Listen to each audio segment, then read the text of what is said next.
I wanted to do tonight is reach out to a couple of my fellow members of the DC sports media and get their take on what's been one of the wildest weeks in any DC sports franchise history. And these two people cover the Washington Redskins and have a unique perspective on what's happened there and where do we go from here. Proof today that activism matters, and never doesn't always mean never. The NFL's Washington Redskins are changing the team name and the team's Native American logo, a name and a logo many found offensive. So Carita, I want to start with you. What did you think when you first heard that? And did you ever think that you would see that day as somebody who is a local person and somebody that covers local sports? I was like, about time. But did I ever think I'd see it coming? No, because Dan Snyder, he has said that he would never change the name, and I didn't see anything that would make him change his mind.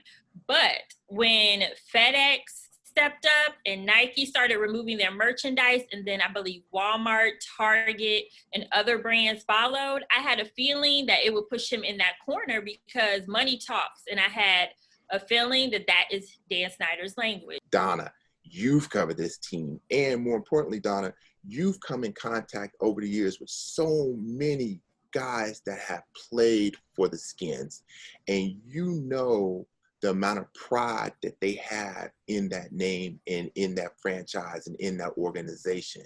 So can you give me some context about when you heard the name was going to change, what did you think about it? And knowing the relationships that you built over the years with some of the former players, did that kind of shape how you felt about the name being changed? Many of the players, like you said, I've been covering this team for a long time, and they've got different opinions about the name because some people think that it's not offensive to the Native Americans.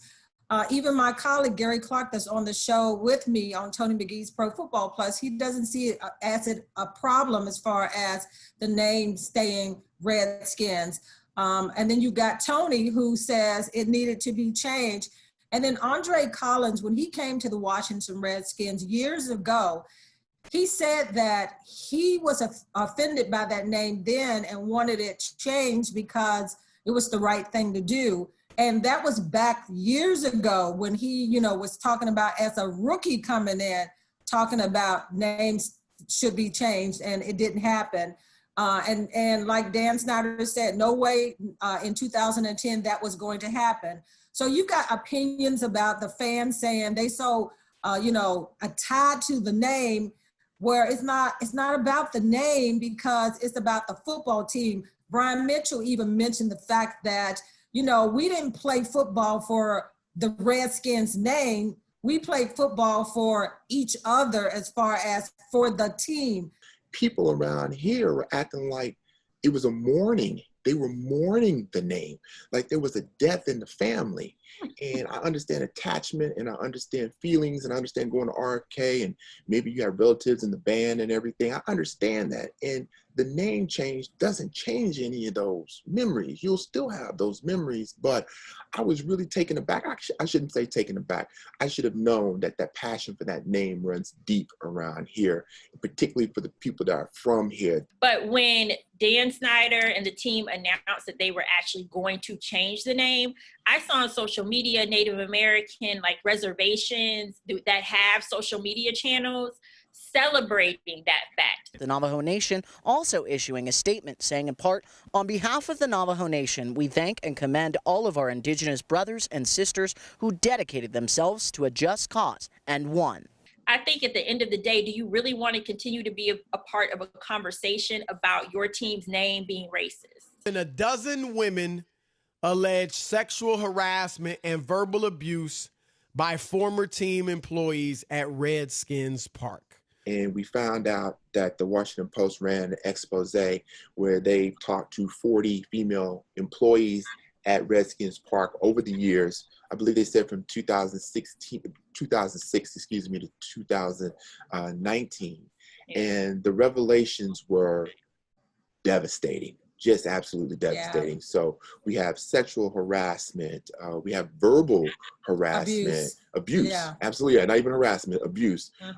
We just have behavior that is beyond anything being professional in a professional work environment. Oh my gosh, here we go again. But, you know, things that happened in the past to the Washington Redskins, it seems like it's always drama, one thing to another thing, but never to this extent as far as what's coming out right now about, you know, the females being sexually harassed and the abuse and all of those things from high officials in the organization.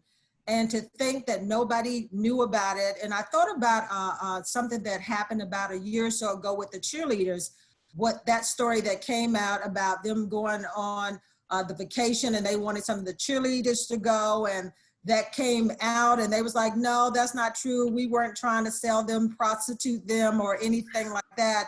We just wanted them to be there for, I guess, the boosters, their sponsors. And a red flag should have went up right there. And all they do is just sweep it under the rug like it never happened. And I feel for the women, because being in this industry where it's male dominated, I'm sure Carita has basically had things happen to her or comments made. And I've been in this business for a long time, and I've dealt with, you know, some things that happen as far as comments and, from maybe even coaches, players, all of those things. You hear comments, that you deal with being in a male-dominated business. Mm-hmm. And for that to happen, I'm not totally surprised, but I'm shocked that it went on for so long that it wasn't exposed before it was. When victims stand up and put these allegations out there, it makes others who went through that feel comfortable doing so themselves. So I wouldn't be surprised if we saw more. I don't know if it would be at the length, because to me, even if it's over a period of time, 15 women, that's a lot. Women in sports, unfortunately, or women in any male-dominated industry, unfortunately, these are the things we have to deal with. And like Donna said, going in the locker room, I try to unfortunately, I don't want to make eye contact unless I'm in a media scrum, because I don't want them getting any ideas. They're getting dressed and like they're in towels. I don't want them getting any ideas. So I have to keep it extremely professional. Yes. People are now starting to say out loud, is this something that Dan Snyder could lose the team on? Because in the articles and everything, nobody ever said that he did any of these things.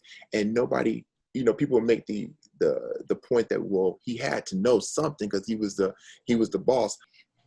There's been so much that has occurred under Dan Snyder's leadership, and he still has the team. And to me, you start to feel a little invincible after a while. If these things keep happening and there's no real, I heard rumblings that the NFL will probably fine them. Well, for $1 billion corporation, that's nothing. That's like a slap on the wrist. So if there's not any real repercussions, how are things really going to change at the top?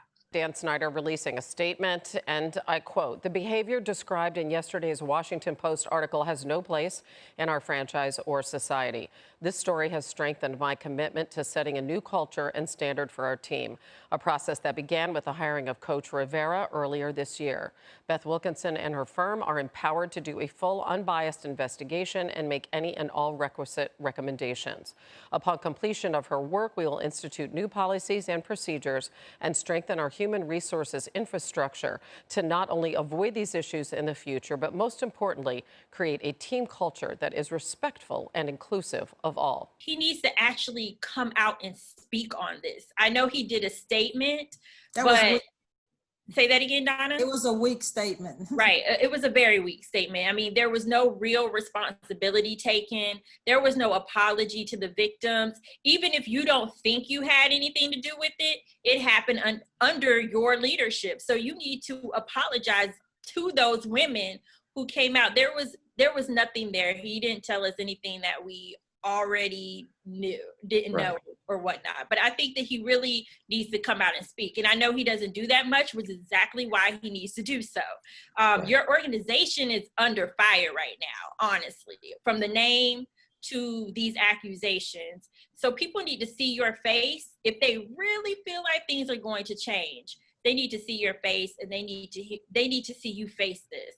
So I think that that's one thing that needs to occur. I don't see Dan Snyder losing the team, but the amazing thing about this is the minority owners, when they came out and started wanting to sell, their part in the team, that should have told us something right there, that something was going on. So I wonder what's going to happen to those minority owners as far as trying to get off of this ship and move on. And then you look at the Redskins as far as just the setup. How in the world can anybody, if anything is happening to them, one HR person that's in the building, who sets up anything with one HR person that probably wasn't even set up to handle this kind of stuff? Yeah. So right there, who are you going to go to? Who are you going to voice your complaints to? And who's going to even do anything about it? What do you do, and particularly as two African-American women in the business, to kind of stay strong and to be heard and to be respected? I go to do the job, and that's what I go to do, and that's it. And that's what we can get caught in. Anything beyond that is you can still have fun and you can still have friends there, but you always have to be professional from day one, and don't deter from that. Don't get caught up in all these other things within football, because you can end up, it's hard to build your name back up once it's been torn down. And if you always are professional, you will never have to experience that. You have to have a voice. And I know it's hard, especially if something like that happens, but I encourage anyone that happens to speak up. And I know it's scary, but at the same time, there's probably other victims. So definitely have that voice and keep pushing. And you really just have to find a way to stay professional through it all. So I applaud all the women who came out. Rhiannon, I applaud her for telling her story. I'm sure that was rough because she has to go see the team every day as a beat writer. So that's what I would say.